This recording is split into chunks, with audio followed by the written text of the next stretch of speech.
Moi je filme les jeunes qui jouent.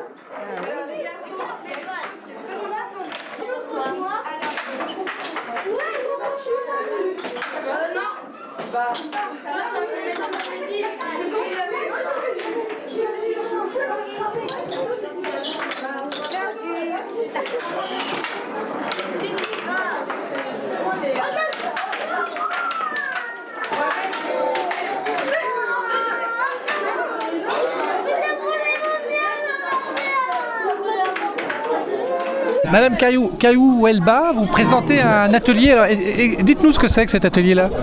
C'est pour, je sais pas, c'est un atelier pour faire de henna pour les femmes, beaucoup plus.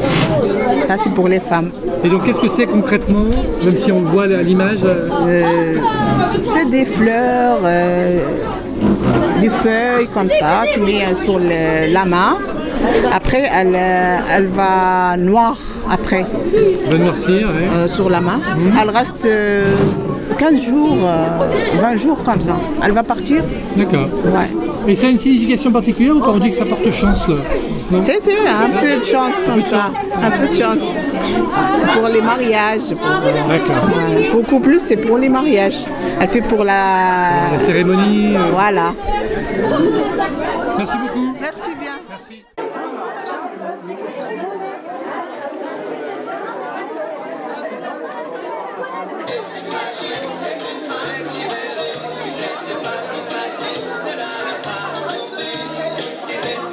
Alors, Blé, c'est une association Blé, ça veut dire bien lire et écrire. C'est une association qui est sur Chambéry-le-Haut depuis 25 ans. Et essentiellement, on donne des cours de français, des accompagnements en français pour des adultes de tout niveau. Il y a plusieurs publics, des publics étrangers ou des publics qu'on appelle en situation d'illettrisme et qui ont été scolarisés en France, mais qui ont toujours du mal à maîtriser les bases du français écrit. Et je vois que vous les préparez aussi au code de la route. Oui, il y a des cours informatiques. Voilà, donc il y a des cours de français, c'est des cours individuels qui sont donnés par des bénévoles. Il y a des cours qui sont donnés, des cours en groupe, en petit atelier de 6 à 8 personnes, qui sont donnés par des formatrices professionnelles. Il y a 5 formatrices à Blé, il y a une cinquantaine de bénévoles. Et il y a des ateliers aussi donc, de code de la route, ateliers informatiques. Et puis on est aussi organisme de formation agréé. Donc on répond à des appels d'offres. Et là en ce moment on a plusieurs groupes de personnes réfugiées. Donc c'est avec une formatrice professionnelle aussi.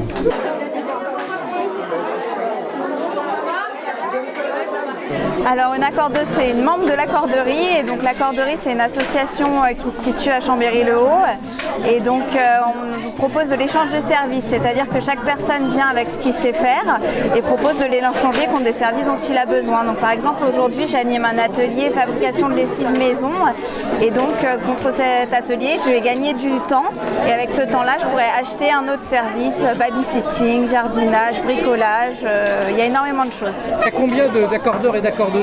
Il y en a plus de 1000, il y en a exactement 1200. Après, c'est un chiffre qu'on relativise toujours puisque l'accorderie, l'adhésion est gratuite. Donc, il y a des gens qui partent qui ne nous préviennent pas toujours, mais il y a au moins 1000 accordeurs à l'accorderie de Chambéry et du bassin aixois. L'accorderie, ça existe depuis combien de temps, Chambéry-le-Haut?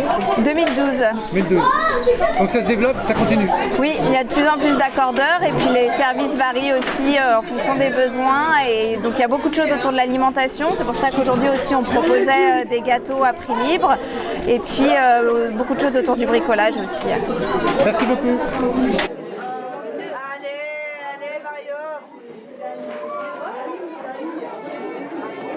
Est-ce que des populations différentes, parce que c'est un quartier populaire, est-ce que c'est toujours un quartier populaire par exemple Chambéry-Le-Haut? Alors on regarde Chambéry-Le-Haut. Les Combes. Voilà. Les Combes, oui, parce que Chambéry-Le-Haut n'est pas un quartier populaire tel qu'on le définit depuis trop longtemps. Les Combes commencent à connaître une mixité, bon, avec les nouveaux bâtiments qui ont été construits, et puis avec ce qui va arriver aussi, puisqu'il y a un plan de rénovation urbaine sur les Combes qui va reconfigurer le quartier. Donc ce qu'on a vu changer, c'est un certain nombre de choses. Bon, certaines sont négatives, hein, c'est la désertion de la place des Combes, on ne va pas revenir du manque de commerce, etc. Mais on peut espérer que tout ça, ça va évoluer différemment dans les années à venir. En tout cas, moi, je pense.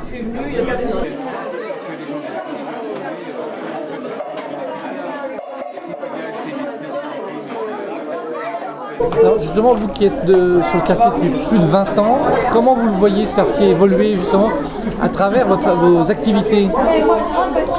C'est vrai que là, les populations, enfin les publics changent un peu. Il y a beaucoup de publics réfugiés. Bon, nous, on a toujours eu beaucoup de demandes. Ça ne change pas. On n'arrive pas à répondre à toutes les demandes. Donc il y a des listes d'attente. C'est un peu pareil pour toutes les associations qui donnent des cours. Donc on travaille en réseau avec ces associations, soit les centres sociaux, le secours catholique, la Croix-Rouge, etc. Enfin,